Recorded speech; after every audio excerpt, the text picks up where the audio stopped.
നമസ്കാരം, മലയാളി വാർത്തയിലേക്ക് സ്വാഗതം. കൊച്ചി കോതമംഗലത്തെ യുവാവിന്റെ മരണവുമായി ബന്ധപ്പെട്ടുള്ള കൂടുതൽ വിവരങ്ങൾ പുറത്തുവരികയാണ്. മാതിരപ്പള്ളി മേലേത്തുമാലിൽ അൻസലാണ് മരിച്ചത്. 38 വയസ്സുകാരനെയാണ് വിഷം കൊടുത്ത് കൊലപ്പെടുത്തിയിരിക്കുന്നത്. അവൾ എന്നെ ചതിച്ചു. മരിക്കുന്നതിന് മുമ്പ് യുവാവ് ബന്ധുവിനോട് പറഞ്ഞ വാക്കുകളാണിത്.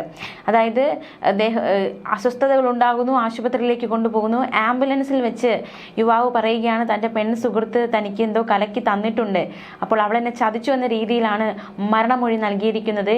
അതിൻ്റെ അടിസ്ഥാനത്തിലാണ് പെൺ സുഹൃത്തിനെ കസ്റ്റഡിയിലെടുത്ത് ചോദ്യം ചെയ്തപ്പോൾ എല്ലാം സമ്മതിച്ചു, താൻ വിഷം കലക്കി കൊടുത്തു എന്ന രീതിയിലുള്ള മൊഴിയാണ് പെൺ സുഹൃത്തിൻ്റെ ഭാഗത്തു നിന്നും ഉണ്ടായിരിക്കുന്നത്. അൻസിൽ വിവാഹിതനും ഒരു കുട്ടിയുടെ പിതാവുമാണ്. യുവതിയുമായി വർഷങ്ങളായി ഇയാൾക്ക് പരിചയമുണ്ട്. അടുത്തിടെ ഇരുവരുടെയും ബന്ധത്തിൽ ചില പ്രശ്നങ്ങളുണ്ടായി. യുവതിക്ക് മറ്റൊരു ബന്ധമുണ്ടെന്ന് അൻസൽ സംശയിച്ചു. തുടർന്ന് 29-ന് യുവതിയുടെ വീട്ടിലെത്തിയ അൻസൽ ബഹളമുണ്ടാക്കി. 30-ന് പുലർച്ചെയാണ് തനിക്ക് ശാരീരിക ബുദ്ധിമുട്ടുണ്ടെന്ന് ബന്ധുവിനെ വിളിച്ച് പറഞ്ഞത്. ആശുപത്രിയിലേക്ക് പോകുന്ന വഴിയാണ് യുവതി ചതിച്ചെന്ന് അൻസൽ തൻ്റെ ബന്ധുവിനോട് പറഞ്ഞത്. ആലുവയിലെ ആശുപത്രിയിൽ അൻസലിനെ പ്രവേശിപ്പിച്ചു. പക്ഷേ ജീവൻ രക്ഷിക്കാൻ സാധിച്ചില്ല. അൻസലിന്റെ മൃതദേഹം കളമശ്ശേരി മെഡിക്കൽ കോളേജ് ആശുപത്രിയിൽ പോസ്റ്റ്മോർട്ടം ചെയ്യും. പെൺ സുഹൃത്തിനെ പോലീസ് കസ്റ്റഡിയിൽ എടുത്തിട്ടുണ്ട്.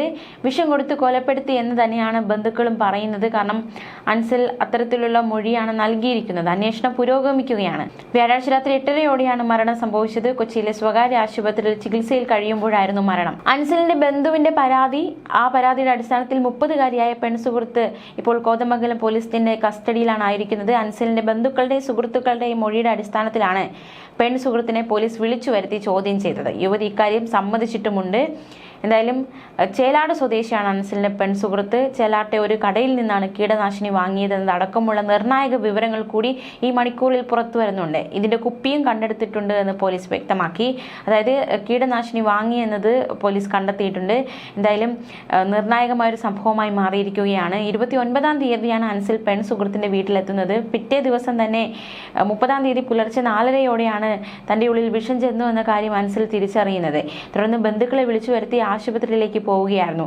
ആശുപത്രിയിലേക്ക് പോകുന്ന വഴിയാണ് പെൺ സുഹൃത്ത് തനിക്ക് വിഷം തന്നതെന്ന് ഇയാൾ സുഹൃത്തുക്കളോടും ബന്ധുക്കളോടും പറഞ്ഞത്. കീടനാശിനി പോലുള്ളത് എന്തുവാണ് അൻസലിന്റെ ഉള്ളിൽ ചെന്നിരിക്കുന്നതെന്ന് പ്രാഥമിക അന്വേഷണത്തിൽ നിന്ന് മനസ്സിലായിട്ടുണ്ട്. കീടനാശിനി പെൺ സുഹൃത്ത് വാങ്ങിയതിന്റെ ബോട്ടിലും പോലീസ് കണ്ടെത്തിയിട്ടുണ്ട്. എന്തായാലും വളരെ നിർണായകമായി കേസിൽ പല കാര്യങ്ങളും മാറിയിട്ടുണ്ട്. അൻസലിന് ക്രിമിനൽ പശ്ചാത്തലമുണ്ട്. പെൺ സുഹൃത്തുമായിട്ട് ഇയാൾക്ക് പ്രശ്നമുണ്ടായിരുന്നു. അതായത് വിവാഹിതനാണ്, ഭാര്യയുണ്ട്, മക്കളുണ്ട്. അപ്പോഴാണ് പെൺ സുഹൃത്തുമായി ഇയാൾ ബന്ധം പുലർത്തിയിരുന്നത്. പെൺ സുഹൃത്തുമായി ഏറെ കാലമായി അൻസലിന് അടുപ്പമുണ്ടായിരുന്നു. ഇടയ്ക്കിടെ ഇവർക്കിടയിൽ പിണക്കമുണ്ടാകും. അവ പരിഹരിക്കപ്പെട്ടു പോകാറുണ്ട്. പക്ഷേ അൻസലിന്റെ ഭാഗത്തു നിന്ന് യുവതിക്ക് ചില ദുരനുഭവങ്ങൾ ഉണ്ടായി.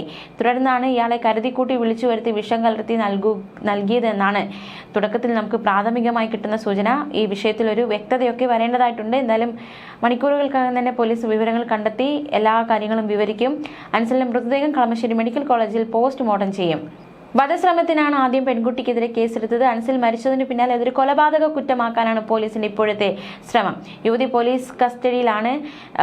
പോലീസ് കസ്റ്റഡിയിൽ എന്തൊക്കെ ചോദ്യങ്ങളാണ് നേരിടുന്നത്, എങ്ങനെയാണ് പോലീസ് യുവതിയിൽ നിന്ന് ആ സത്യങ്ങൾ മനസ്സിലാക്കിയെടുക്കുക എന്നതൊക്കെ വലിയൊരു കാര്യം തന്നെയാണ്. തീർച്ചയായിട്ടും കസ്റ്റഡിയിൽ മണിക്കൂറുകൾ നീളുന്ന ചോദ്യം ചെയ്യലായിരിക്കും. അതുപോലെ തന്നെ പല ചോദ്യങ്ങളും യുവതി നേരിടേണ്ടി വരും. അതിനെല്ലാം ഉത്തരം നൽകേണ്ടി വരും. എന്നാലും പോലീസ് ഈ കൊലപാതക കേസിൽ FIR ഇട്ടിട്ടുണ്ട്. അന്വേഷണം നടക്കുകയാണ്. ഇൻക്വസ്റ്റ് നടപടികളൊക്കെ കഴിഞ്ഞ ദിവസങ്ങളിൽ പൂർത്തിയാക്കിയിരുന്നു. ഇനി പോസ്റ്റ്മോർട്ടത്തിന് ശേഷം മൃതദേഹം ബന്ധുക്കൾക്ക് വിട്ടു നൽകും. കൊച്ചിയിലെ സ്വകാര്യ ആശുപത്രിയിൽ ചികിത്സയിലിരിക്കെയാണ് അൻസൽ മരണത്തിന് കീഴടങ്ങിയത്. തീർച്ചയായിട്ടും വളരെ വേദനാജനകമായ ഒരു സംഭവമാണിത്. നമുക്കറിയാവുന്നതുപോലെ തന്നെ നമ്മൾ ഇതിനു മുന്നേ ഇത്തരത്തിലൊരു വാർത്ത കേട്ടത് അത് ഷാരോൺ വധക്കേസാണ്. നമുക്കറിയാം ഗ്രീഷ്മ ഷാരോണിനെ വിഷം കലർത്തി കൊലപ്പെടുത്തിയത് വളരെ നടുക്കുന്ന സംഭവമായിരുന്നു. അന്നും ഈ ഇത്തരത്തിലുള്ള സംഭവങ്ങളൊക്കെ വലിയ രീതിയിലുള്ള നടുക്കമാണ് സൃഷ്ടിച്ചത്. പ്രണയം നടിച്ച സുഹൃത്തിനെ കീടനാശിനി കലർത്തിയ കഷായം കുടിപ്പിച്ച് കൊലപ്പെടുത്തിയ കേസിൽ 1-ാം പ്രതി ഗ്രീഷ്മയ്ക്ക് വധശിക്ഷ വിധിച്ചിരുന്നു. 3-ാം പ്രതി നിർമ്മലകുമാരൻ നായർക്ക് 3 വർഷം തടവും വിധിച്ചതാണ്. കേസിൽ ഗ്രീഷ്മയും അമ്മാവൻ നിർമ്മലകുമാരൻ നായരും കുറ്റക്കാരാണെന്ന് കോടതി കണ്ടെത്തിയിരുന്നു. നെയ്യാറ്റിൻകര അഡീഷണൽ സെഷൻസ് കോടതിയായിരുന്നു ശിക്ഷ വിധിച്ചത്. Additional sessions judge AM Basheer ആയിരുന്നു വിധി പ്രസ്താവിച്ചത്. പിന്നാലെ ഗ്രീഷ്മയെ കോടതിയിൽ എത്തിക്കുകയും തെളിവിന്റെ അഭാവത്തിൽ ഗ്രീഷ്മയുടെ അമ്മ സിന്ധുവിനെ വെറുതെ വിടുകയും ചെയ്തിരുന്നു. പാറശാലയ്ക്ക് സമീപം സമുദായപ്പറ്റി JP ഭവനിൽ ഷാരോൺ രാജിനെയാണ് 2022 ഒക്ടോബർ 14 വീട്ടിൽ വിളിച്ചു വരുത്തി കഷായത്തിൽ കീടനാശിനി കലർത്തി കഷായ ചലഞ്ച് എന്ന വ്യാജേന കുടിപ്പിച്ച് കൊലപ്പെടുത്തിയത്. 2022 ഒക്ടോബർ 14 ഗ്രീഷ്മ നൽകിയ കഷായം കുടിച്ച് അവശനായ ഷാരോൺ ചികിത്സയിലിരിക്കെ 25 മരിച്ചു. ഷാരോൺ കന്യാകുമാരി ജില്ലയിലെ Neyyoor Christian college of allied ഹെൽത്തിൽ BSc റേഡിയോളജി അവസാന വർഷ വിദ്യാർത്ഥിയായിരുന്നു. 2021 ഷാരോണും ഗ്രീഷ്മയും സൗഹൃദത്തിലായത്. ഇരുവരും വീട്ടിലും പള്ളിയിലും താലികെട്ടി. ഗ്രീഷ്മയുടെ ആദ്യ ഭർത്താവ് മരിച്ചു പോകുമെന്ന് ജോത്സ്യൻ പ്രവചിച്ചതോടെ ഷാരോനെ ഒഴിവാക്കാൻ ശ്രമം തുടങ്ങി. മറ്റൊരാളുമായി ഗ്രീഷ്മയുടെ വിവാഹം ഉറപ്പിക്കുകയും ചെയ്തു. പിന്മാറാൻ ഷാരോൺ തയ്യാറാവാത്തതിനെ തുടർന്നായിരുന്നു അതിക്രൂരമായ കൊലപാതകം. ഗ്രീഷ്മ നൽകിയ കഷായം കുടിച്ചിരുന്നതായും എന്നാൽ ഗ്രീഷ്മ തന്നെ അപായപ്പെടുത്തുമെന്ന് കരുതുന്നില്ല എന്നുമായിരുന്നു മജിസ്ട്രേറ്റിന് മുന്നിൽ മരണമൊഴി നൽകിയത് ഷാരോൺ. ഇതാണ് അന്വേഷണ സംഘത്തിന് ഏറെ നിർണായകമായി മാറിയത്. ഫോറൻസിക് ഡോക്ടർ കൈമാറിയ ശാസ്ത്രീയ തെളിവുകളും നിർണായകമായി. പോലീസ് വിളിച്ചു വരുത്തി ചോദ്യം ചെയ്തപ്പോൾ ഗ്രീഷ്മ കുറ്റം സമ്മതിച്ചിരുന്നു. 2023 ജനുവരി 25 കേസിൽ പോലീസ് കുറ്റപത്രം സമർപ്പിച്ചത്. കഴിഞ്ഞ വർഷം ഒക്ടോബർ 15 വിചാരണ തുടങ്ങിയത്. ഒടുവിൽ കേസ് വിധി വരുന്ന സാഹചര്യമുണ്ടായി. ആ ഒരു വാർത്ത നമ്മളെയൊക്കെ ഏറെ നടുക്കിയതാണ്. അതിന് പിന്നാലെയാണ് ഇപ്പോൾ സമാനമായ സംഭവം വീണ്ടും ഇവിടെ കോതമംഗലത്ത് അരങ്ങേറിയിരിക്കുന്നു. അതായത് സുഹൃത്ത് വിഷം കൊടുത്ത് കൊലപ്പെടുത്തിയിരിക്കുന്നു എന്ന വിവരം. അവർക്കിടയിൽ പ്രശ്നങ്ങൾ ഉണ്ടായിരുന്നു. ആ പ്രശ്നങ്ങൾ ദുരനുഭവങ്ങൾ നേരിട്ടിരുന്നു. സാമ്പത്തിക ഇടപാടുകൾ ഉണ്ടായിരുന്നു എന്നതടക്കമുള്ള വിവരങ്ങളാണ് ഇപ്പോൾ പുറത്തു വരുന്നത്.